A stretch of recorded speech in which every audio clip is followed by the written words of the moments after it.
بسم اللہ الرحمن الرحیم۔ السلام علیکم، آپ دیکھ رہے ہیں ہمارا یوٹیوب چینل۔ آج کی اس ویڈیو میں ہم آپ کو بتائیں گے اللہ تعالیٰ پر ایمان۔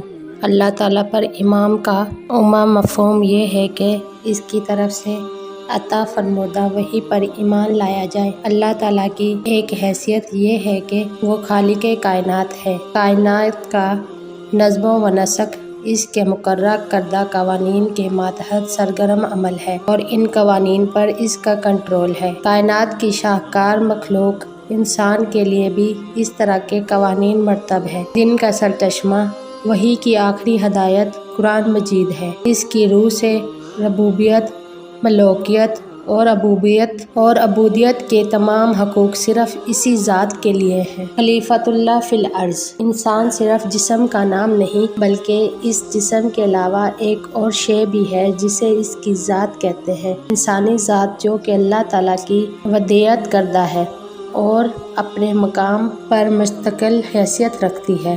انسان کو وہ متعین صورت میں نہیں ملتی بلکہ اس کی تشکیل و تعمیر اور مشہود ہونا ہی انسانی زندگی کا مقصود ہے۔ اسے انسانی ذات کی نشوونما کہتے ہیں۔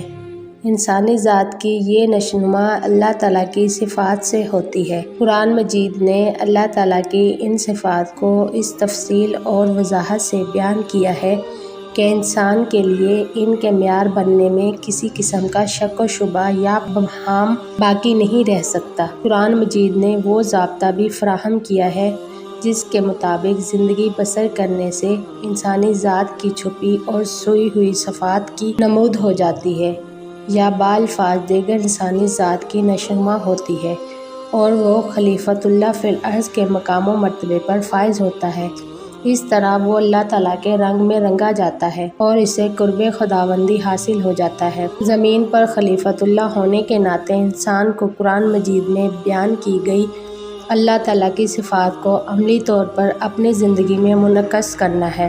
یہ صفات 3 مرکزی نکات سے تعلق رکھتی ہے، ایک ربوبیت، دوسرا رحمت، تیسرا عدل۔ ربوبیت کے حوالے سے انسان کو خلق خداوندی کا مربی بننا ہے۔ وہ ذاتی حیثیت میں بااجتماعی نظام کی تشکیل سے اللہ تعالیٰ کی مخلوق کے لیے پروردگاری کی ذمہ داریاں نبھانے کا پابند ہے۔ قرآن مجید یہ واضح کرتا ہے کہ اللہ تعالیٰ کی ربوبیت ایک کائنات گیر کا نظام رکھتی ہے۔ انسانی نوع کا نظام پرورش اسی کائنات گیر نظام ربوبیت کے اندر واقع ہے۔ یہ نظام میں ربوبیت کسی ایک علاقے یا زمانے سے وابستہ نہیں بلکہ ہر زمانہ اور ہر جگہ جاری و ساری ہے۔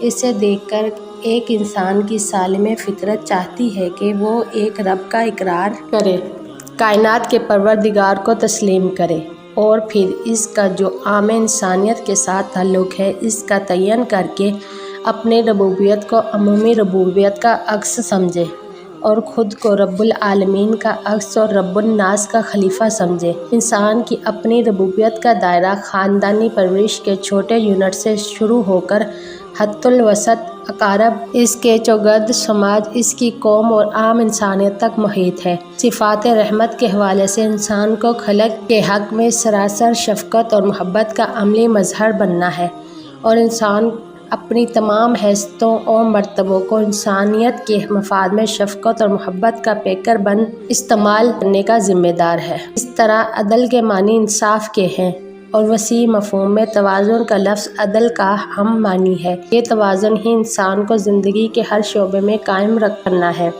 انسان کی انفرادی اور اجتماعی زندگی کے تمام شعبے جات کی صحیح تشکیل و تکمیل ان صفات خداوندی کے قالب میں ہوتی ہے۔ یہی صفات فرد کی ذات کی نشوونما کے لیے معیار اعلیٰ بنتی ہے اور انہی سے وہ اصول تشکیل پاتے ہیں جن کے مطابق چلنے سے انسانی معاشرہ جنت نظیر بن جاتا ہے۔ صفات خداوندی میں نہ کوئی صفت ایسی ہے جسے چھوڑ دینا پڑے، نہ ہی کوئی ایسی جس میں غلو اور شدت اختیار کر لی جائے۔ اس کی تمام صفات اپنے اپنے موقع پر بہترین نتائج کی حامل ہوتی ہے۔ اسی بنا پر اس کے اسماء کو الحسنی کہہ کر پکارا گیا ہے۔ یہ صفات اس حسن توازن کے ساتھ مذاہب عالم میں کہیں نہیں ملے گی، یہ صرف قرآن کریم کے اندر مذکور ہے۔ اگلی ویڈیو میں ہم آپ کو بتائیں گے وحی پر ایمان۔ ویڈیو اچھی لگے تو لائک اور سبسکرائب کریں۔ شکریہ۔